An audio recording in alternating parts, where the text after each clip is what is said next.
Você sabe qual é a minha opinião sincera? A minha opinião sincera é que o mérito talvez seja a coisa mais importante que existe no legislativo. Estão com o zoião para mim, né? Pô, professor, todo mundo fala de CCJ, de COF, você está falando que mérito é importante? Sim, até porque, vamos e venhamos, se alguém apresenta um projeto, um determinado deputado, apresenta um projeto flagrantemente inconstitucional, o presidente da casa poderia devolver o projeto. Então, veja bem, você ter uma lei que é constitucional, ou seja, admissível do ponto de vista da CCJ e admissível do ponto de vista da COF, eu tenho para mim, para usar uma terminologia da galerinha aí, default. Quer dizer, é o mínimo, é o que tem que ser. Então, o que a gente vai discutir? A gente vai discutir mérito. Escuta, peraí. Essa lei é o quê? Alguém sabe dessas palavrinhas que a gente tem que ver? Só para vocês terem uma ideia, o que eu vou falar agora, eu preparo a galera para Senado e Câmara Federal com o manual da Câmara Legislativa. Sabe por quê? É só no manual da Câmara Legislativa que esses conceitos de mérito estão bem colocados. E, aliás, já vai uma coisa. Você vai aparecer de mérito, tudo pode, acho que é a questão do desejo do deputado. Ó, dedinho, ó. Não, senhor. Não, senhor. Uma lei, para ser aprovada quanto ao mérito, a primeira coisa, ela tem que ter relevância social. Tem que ter relevância social. Segundo, ela tem que ser oportuna. Ela tem que ser necessária. E por quê? Porque senão essa lei não faz sentido. Por exemplo, você tem a situação em Brasília, legalização dos condomínios. Tem uma relevância social muito grande, porque são milhares de famílias que moram ali e que, portanto, é importante legalizar os condomínios. É oportuno? Sim, é oportuno, muito oportuno e é necessário, até porque quando você legaliza, você angaria mais recursos para o Estado. Então, veja, o que eu estou querendo dizer a vocês é que essa estratégia da gente pensar em parecer discurso com um curso que trata das duas coisas tem a ver com o quê? Tem a ver com a tônica das discussões do parlamento. No parlamento, o que a gente discute no parlamento? A gente discute o mérito e a gente discute a admissibilidade da CCJ e a admissibilidade da COF. Então, as discussões, você pode ver ainda hoje, eu fui lá na Câmara Legislativa e de repente estou ouvindo no alto-falante. Eu estava lá, um deputado, eu não sei qual é, dizendo, não, porque olha, com esse recurso estariam tantas escolas em tempo integral, se fosse meio período daria tanto, o que ele está discutindo? Adequação orçamentária e financeira, ou talvez o mérito, dependendo dos dados que ele estivesse trazendo.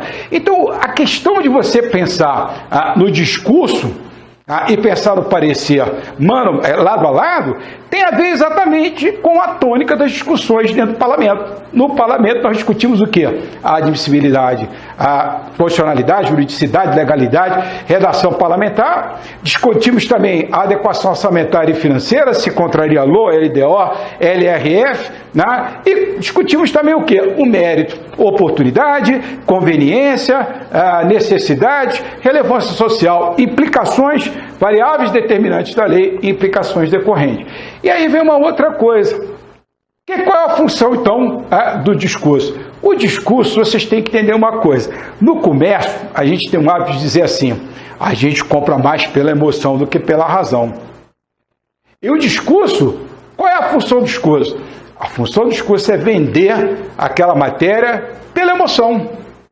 Não adianta você, quando chegar numa comissão, você chegar no plenário, é o discurso que vai tentar convencer os pares sobre a pertinência daquela matéria que está sendo apresentada.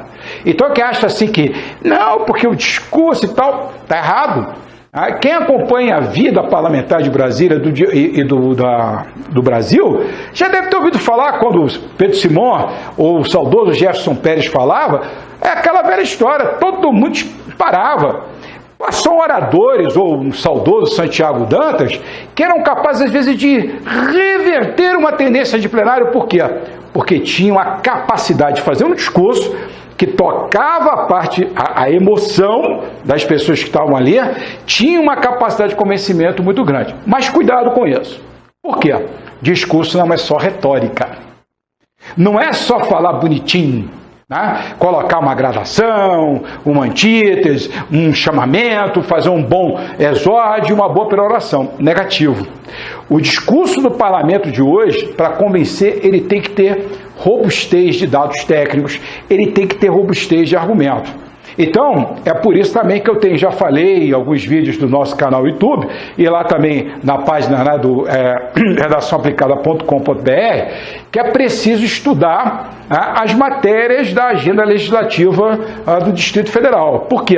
Porque eu tenho a impressão que nessa prova a gente possa ter um tema, né, que coloque vocês numa situação de ter que ter muita intertextualidade, bagagem intelectual, para elaborar o discurso. Até porque, seguindo uma tendência de provas anteriores, eu não creio que você vá ter numa prova simplesmente um tema aberto.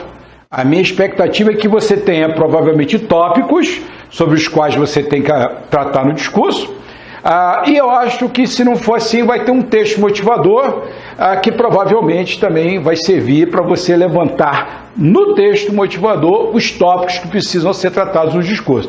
Vale a pena você visitar, por exemplo, dar uma olhada por aí, pegar as provas de 2002, de concursos anteriores, para olhar e verificar como é que elas foram formatadas, né? Vale a pena também pegar as provas anteriores de nível superior da FCC, e até alguém me disse recentemente, FCC gosta muito de tema filosófico e tal, e é verdade. Agora mesmo preparei algumas pessoas para o TST, e fazendo uma coleta de temas anteriores, realmente tem muita coisa que é de cunho mais filosófico. Até tem um tema, comentei num vídeo hoje, sobre os museus, que vale a pena você ver, um tema que está aí fervendo, né? E a ideia era, você dava um texto motivador e colocava uma parte do texto, falava que os museus não faziam mais sentido, que a contemplação era tediosa e tal, e no outro dizia que não, que eles faziam sentido, embora talvez devessem ser modernizados. Então, veja bem, quando nós decidimos montar essa aula daqui, montar um curso sobre discursos e pareceres, não foi de forma aleatória, né? Foi porque, tanto nos discursos quanto nos pareceres, a tônica é a mesma. Nós vamos discutir admissibilidade e mérito. Beleza? Então, minha galera, o que acontece? A gente trata desses dois aspectos, esses três aspectos, a admissibilidade da CCJ, a admissibilidade da COF e mérito, por quê? Porque as conversas, as discussões do parlamento se dão todas elas nesses três eixos. Seja quando a gente está usando os discursos, seja quando a gente está elaborando pareceres, tá certo? E é isso que você vai ver também em provas. A gente desmonta também provas do nosso curso. Eu acho que vocês devem fazer isso, porque é uma maneira de você entender a prova melhor, e até vou fazer um comentário já para vocês a respeito de algumas coisas curiosas do edital e algumas curiosidades também da prova, que a gente vai ter que ter um pouquinho de cuidado, porque a prova é diferente da atuação do consultor no dia a dia. Tocar o nosso barco. Bom, aí já está um comentário de que os alunos de redação parlamentar vão aproveitar muito as aulas de parecer exatamente para construir os argumentos de discurso. Por quê? Porque eu tenho comentado muito com meus alunos o seguinte: às vezes eu tenho percebido que todo mundo pensa assim no discurso. Tudo bem, eu vou pelo mérito no discurso favorável e eu vou pelo mérito no discurso contrário. Pode ser que não dê para fazer isso. Pode ser que não dê para fazer isso. Pode ser, por exemplo, que quando eu olhar o discurso contrário, eu falei, rapaz, mas isso aqui que estão apresentando é algo inconstitucional. Então, se eu de repente olho um discurso que ele é meritório, mas ele é inconstitucional, a proposta está se fazendo ali, então pode ser que eu conhecendo o que é constitucionalidade, conhecendo o que é adequação orçamentária e financeira, eu tenha mais condições de escrever meu discurso contrário.